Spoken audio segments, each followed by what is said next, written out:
यार, आईसीआई ने CA foundation का रिजल्ट जो जून अटेम्प्ट का था वो सिर्फ अराउंड 15% दिया। एंड अभी जो सितंबर का अटेम्प्ट का रिजल्ट आया वो सिर्फ 20% का आया। यार, ये इंस्टीट्यूट बदला क्यों निकाल रही है? क्या करना चाहती है इंस्टीट्यूट बच्चों के साथ? इतना गलत कोई कर सकता है बच्चों के साथ? यही है ना तुम्हारे मन में? ये जो रिजल्ट खराब आया उसके लिए कहीं ना कहीं सब लोग इंस्टीट्यूट को ही ब्लेम कर रहे हैं ना कि ये गलती इंस्टीट्यूट की है। पर मुझे ऐसा लगता है ये सही समय आ गया है ये समझने के लिए कि यार हमसे एज अ टीचर क्या गलतियां हो रही है एंड एज अ स्टूडेंट तुम लोग कहाँ पे परफेक्शन नहीं दिखा पा रहे हो। सो गाइज, यहाँ पे मैंने जो अटेम्प्ट था जून अटेम्प्ट, उसके हमारे स्टूडेंट्स की बहुत सारी वेरीफाइड कॉपीज जो है वो मेल पे मंगवाई एंड उन हर कॉपी का एक एनालिसिस करा गया।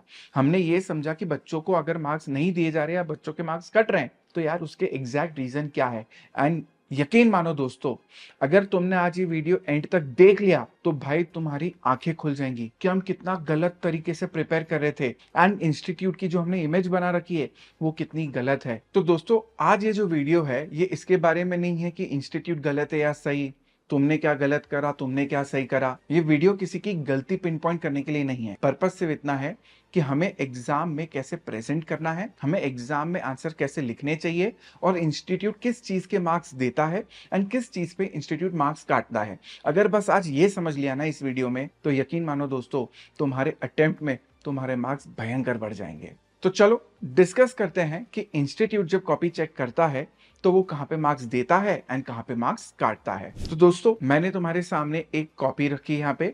इस स्टूडेंट को 38 मार्क्स आए, वेरी पेनफुल। 2 मार्क और आ जाते तो ये अकाउंट्स में इंडिविजुअली पास हो जाता, पर ये नहीं हुआ। तो आइए देखते हैं इंस्टीट्यूट ने यहाँ पे कहाँ पे मार्क्स डिडक्ट करें, बच्चे ने कहाँ पे प्रेजेंट प्रॉपरली नहीं कराए एंड उसके मार्क्स डिडक्ट हुए। तो यहाँ पे मैंने समरी बना रखी है पेज नंबर 13।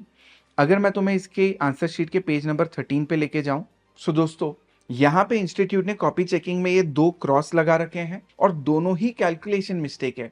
तो बेसिकली डेप्रिसिएशन जो उन्होंने पीएनएल में चार्ज करा है उसका वर्किंग नोट मिसिंग है एंड दूसरा जो डेप्रिसिएशन का कैलकुलेशन है वो रॉन्ग है। तो बच्चे को ये टॉपिक आता था फिर भी वो पूरे मार्क्स स्कोर नहीं कर पाया। पहला पॉइंट, वर्किंग नोट नहीं बनाया एंड दूसरा उसने कैलकुलेशन मिस्टेक कर दी जिसकी वजह से उसके मार्क्स कट गए। अगर अपन यहां से आगे चलते हैं तो इसी बच्चे की 38 मार्क्स आए हैं, जरा से फेल हुआ है, याद रखना। अब देखते हैं और क्या गलती है। नोट्स टू अकाउंट्स मिसिंग है। बैलेंस शीट के नीचे जो नोट्स टू अकाउंट्स होता है वो सजेस्टेड में था, बच्चे ने नहीं बताया, तो जो चेकर है वो मार्क्स नहीं दे सकता इस पे। तो second error, notes to accounts नहीं बनाना। थर्ड, कैपिटल रिडम्पशन रिजर्व का जो वर्किंग नोट बनाया है उसमें गलती है, मतलब अगेन कैलकुलेशन मिस्टेक की वजह से उसको वर्किंग नोट के मार्क्स नहीं मिले। अगर ये सही होता, 2 मार्क और मिल जाते तो बच्चा पास हो सकता था। यहां पे दोस्तों थ्योरी उसने अटेम्प्ट करी है, इतना सारा टाइम इन्वेस्ट करके उसने कितनी सारी चीजें लिखी है, बट दिल से लिखी है, मन से लिखी है, पर आईसीआई मॉड्यूल के हिसाब से नहीं लिखी है।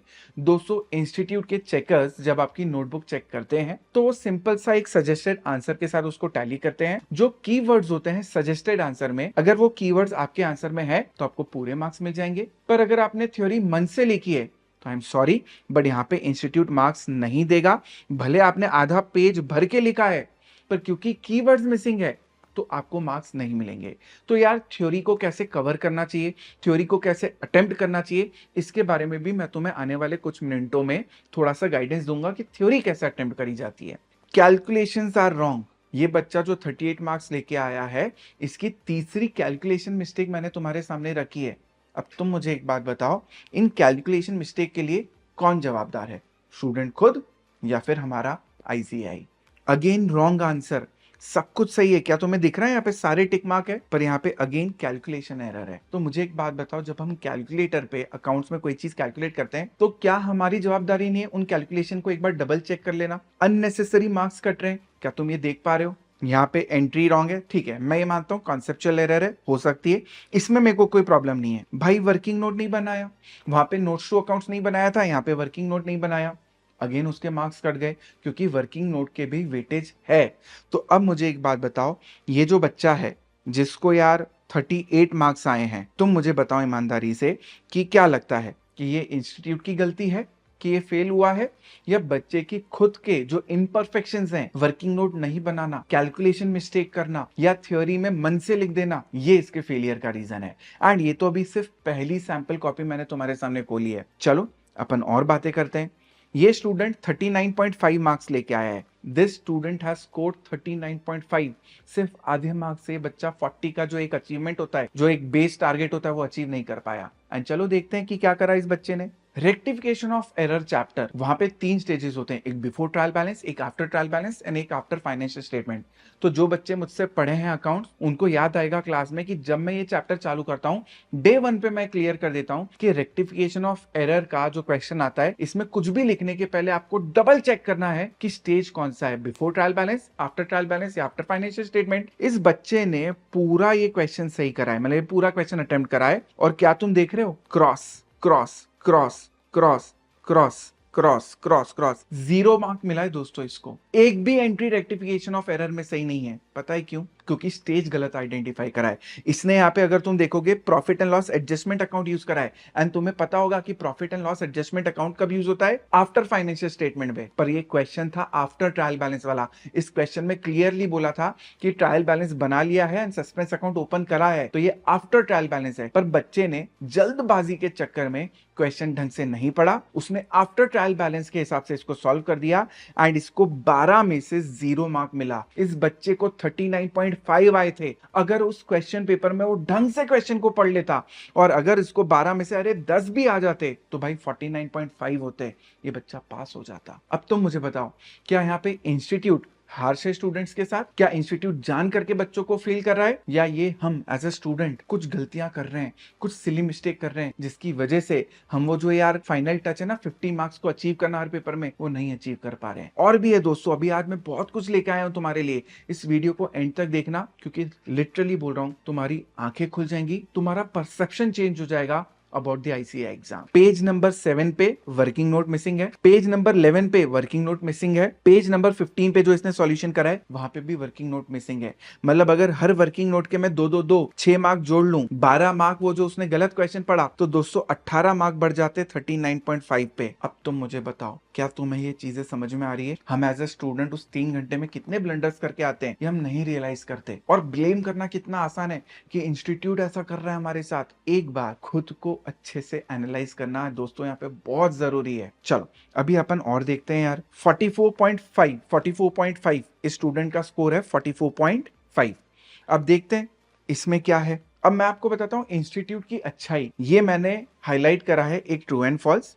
यहाँ पे 4th पार्ट में बच्चे ने लिखा ट्रू एंड इसने कोई रीजन नहीं दिया, बस इसने लिख दिया ट्रू एंड फॉल्स में ट्रू, रीजन नहीं लिखा। और हम एज अ टीचर मैं बताता हूं क्लास में कि भैया रीजन लिखना बहुत जरूरी है, सिर्फ ट्रू या फॉल्स लिखने के मार्क्स नहीं मिलते। पर देखो भाई, तुम्हारा टीचर खराब है एंड इंस्टीट्यूट तो अच्छा है। इंस्टीट्यूट ने सिर्फ ट्रू लिखने पे इस पे टिक लगा के उसको 1 मार्क यहाँ पे दिया है। विदाउट रीजन भी 1 मार्क इंस्टीट्यूट ने दिया है, जबकि हम तो क्लास में क्लियरली बोलते हैं कि रीजन लिखना मैंडेटरी है। हम डराते हैं बच्चों को कि रीजन नहीं लिखोगे तो मार्क्स नहीं मिलेंगे, क्योंकि हम चाहते हैं कि हमारा बच्चा रीजन लिखे।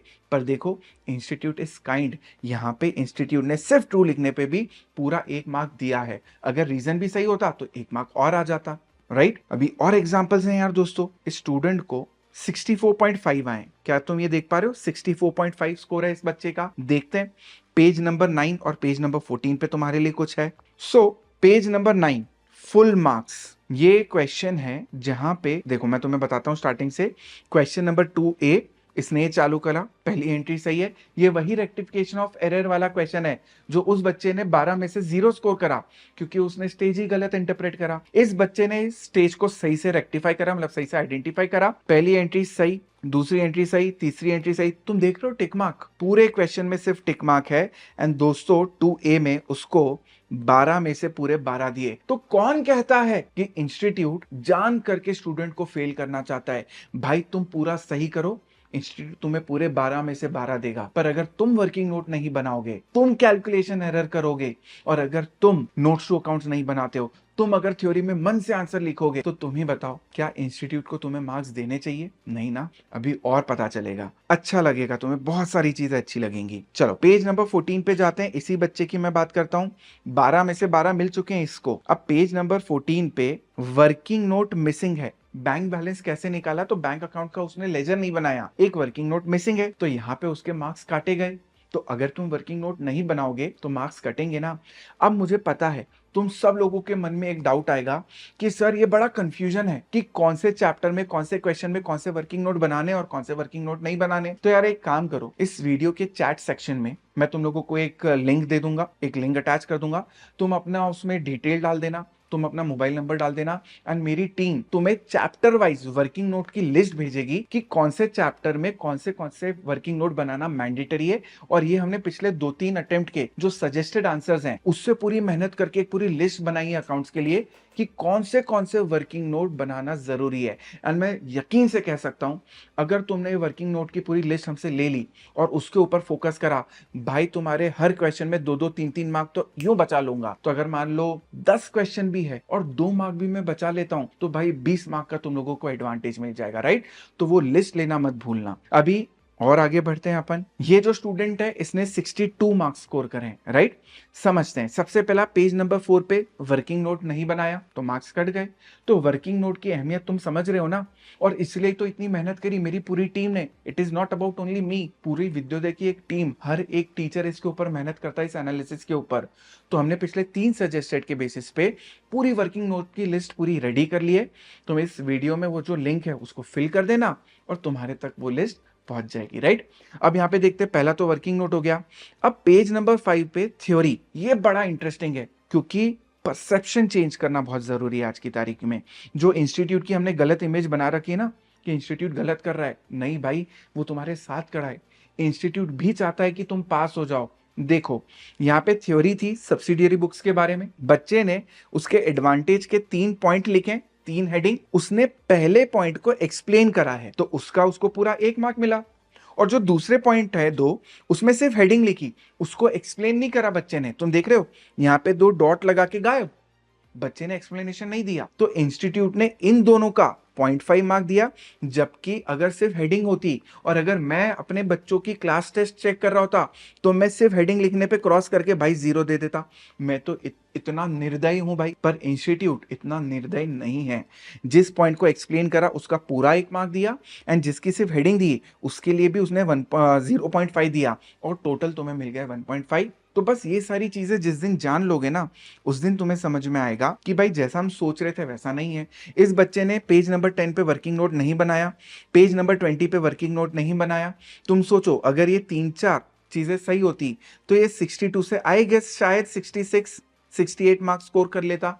आज 4-5 मार्क बढ़ना फायदे की बात है ना यार। ये है लास्ट कॉपी तुम्हारे सामने दोस्तों, 51 मार्क्स इस बच्चे ने स्कोर करें। देखते हैं यहाँ पे क्या है।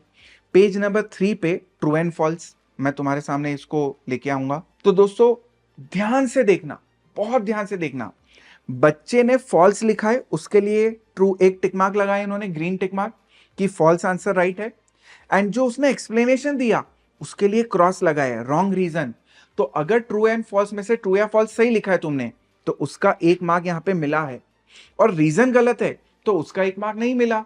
तो सिर्फ ट्रू एंड फॉल्स सही है तो भी इंस्टीट्यूट आपको 1 मार्क दे रहा है। जबकि मैं खुद अपने बच्चों को अपनी क्लास में ये बोलता हूं कि ट्रू एंड फॉल्स के साथ आपका रीजन भी सही होना चाहिए, तो 2 में से 2 मिलेंगे वरना 0। क्या करते हैं भाई साहब, डराना पड़ता है बच्चों को, वरना बच्चा रीजन ढंग से पढ़ के ही नहीं जाता। और एज ए टीचर तो मैं यही चाहूंगा ना कि भाई 2 में से 2 मिले।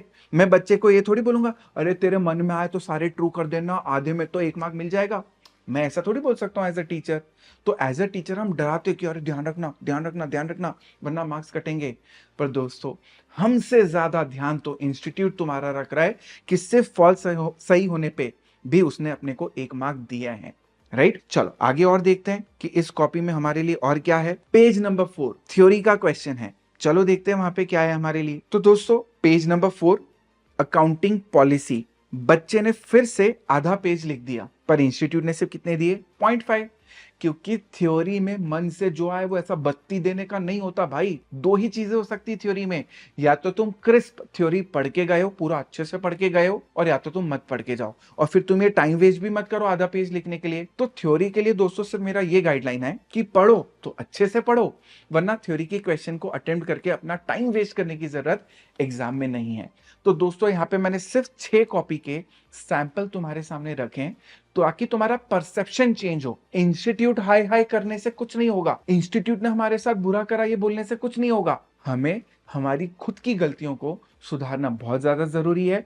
अब अगर मैं इसको समराइज करूं तो दोस्तों पहला जो टेक अवे पॉइंट है इस वीडियो का, ट्रू एंड फॉल्स में अगर आपका ट्रू या फॉल्स सही है तो आपको 1 मार्क मिलेगा, रीजन सही है तो 1 मार्क और मिल जाएगा। पर अगर आपने ट्रू या फॉल्स ही गलत लिखा तो 0 मार्क। आपका रीजन भले सही है पर ऊपर ट्रू या फॉल्स आपने गलत लिख दिया तो 0 मार्क। तो ओनली ट्रू एंड फॉल्स सही है 1 मार्क, रीजन सही है तो 1 मार्क और मिल जाएगा। ये चीज क्लियर है ट्रू एंड फॉल्स के बारे में। तो दूसरा टेक अवे पॉइंट है दैट इज थ्योरी। या तो 100% पढ़ के जाओ या फिर एग्जाम में अटेंड मत करो, क्योंकि मन से लिखने के मार्क्स इंस्टीट्यूट थ्योरी में नहीं देता है। उनको उनके कीवर्ड्स चाहिए, तो या तो ढंग से पढ़ो या तो फिर छोड़ दो। तीसरा, working note, very important. Accounts में आपको हर चैप्टर में कौन से वर्किंग नोट मैंडेटरी है एज पर 3 प्रीवियस अटेम्प्ट के सजेस्टेड आंसर्स, ये आपको पता होना बहुत ज्यादा जरूरी है, क्योंकि ये वर्किंग नोट के 2-2 मार्क भी कई बार बहुत बड़ा डिफरेंस क्रिएट कर लेते हैं। जो नेक्स्ट टेक अवे पॉइंट है दैट इज दोस्तों, क्वेश्चन को हमेशा शांति से पढ़ो।